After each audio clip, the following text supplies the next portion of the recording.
ప్రొడ్యూసర్ను మీరు పిలిచి స్టోరీ వినిపించి చెప్తే ఒప్పుకునే ఛాన్సెస్ కూడా ఉన్నాయి కదా, అలా ఏమన్నా ట్రై చేశారు? అంటే రెమ్యూనరేషన్ లేకుండా చాలా కష్టపడడం ఇట్లా చాలా చెప్పారు కదా, సో ఒక పెద్ద బ్యానర్ ప్రొడ్యూసర్ నుంచి ఎందుకు ట్రై చేయలేదు? ఈ కథ విని చేస్తాను ప్రొడ్యూసర్ అంటే ఫస్ట్ కొంచెం రిస్క్ అయింది అన్నారు కదా. రిస్క్ కాదండి, ఎవరు ప్రొడ్యూసర్ చేద్దాం అనుకుంటే కుదరలేదు. రాజరెడ్డి గారికి నచ్చింది, ఆయన చేస్తాను అన్నాడు. బట్ బడ్జెట్ ఇష్యూ అవుతుందంటే అందరం తగ్గించుకుని చేద్దాం అనుకుంటున్నాం. పెద్ద బ్యానర్కి వెళ్ళిపోతే అది అన్ని పెరిగిపోతుంది. అసలు ఈ సినిమా ఇలాగే తీయాలి. అందుకని అయితే మీ రోల్ విషయానికి వస్తుంది, మీరు ఇందాక మాట్లాడుతున్నారు కదా, ప్రతి రోల్ కూడా ఏ పాత్ర వచ్చినా కామన్ గా అన్ని రెగ్యులర్ గా ఉంటున్నాయి, ఇది డిఫరెంట్ గా ఉంది అని చెప్పి, అంటే మీ రోల్ ఎలా ఉంటుంది స్పెషల్ గా?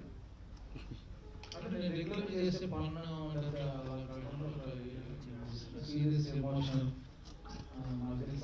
నవ్వడం, సో ఇప్పుడు కొన్ని కష్టాలు బాధలు ఇంటెన్స్ క్యారెక్టర్. అంటే తెలంగాణ యాస పలికే విషయంలో ఇప్పుడు తాతగారు కావచ్చు వీళ్ళంతా కామన్, ఇప్పుడు మీ విషయానికి వచ్చేప్పటికి కొంచెం ప్రాక్టీస్ ఏదో ఉంటుంది కదా, ఎట్లా పలికారు తెలంగాణ యాస? కరీంనగర్ బ్యాక్గ్రౌండ్ అంటే వీళ్ళతో మాట్లాడుతుంటే ఆటోమేటిక్ వచ్చేస్తుంది. తాతగారితో మాట్లాడితే అంటే ఆవిడ వెటరన్ కాబట్టి నాకు కొంచెం కష్టమైంది. బట్ ఇక్కడ హైదరాబాద్ ఉన్నాం కాబట్టి ముప్పై నుంచి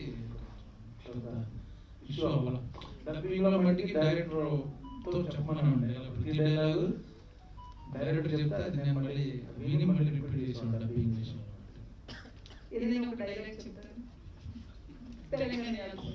తెలంగాణ అసలు మీకు ఒక వారంలో సినిమా చూపిస్తాను.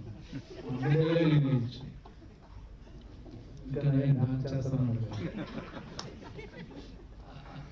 డైరెక్టర్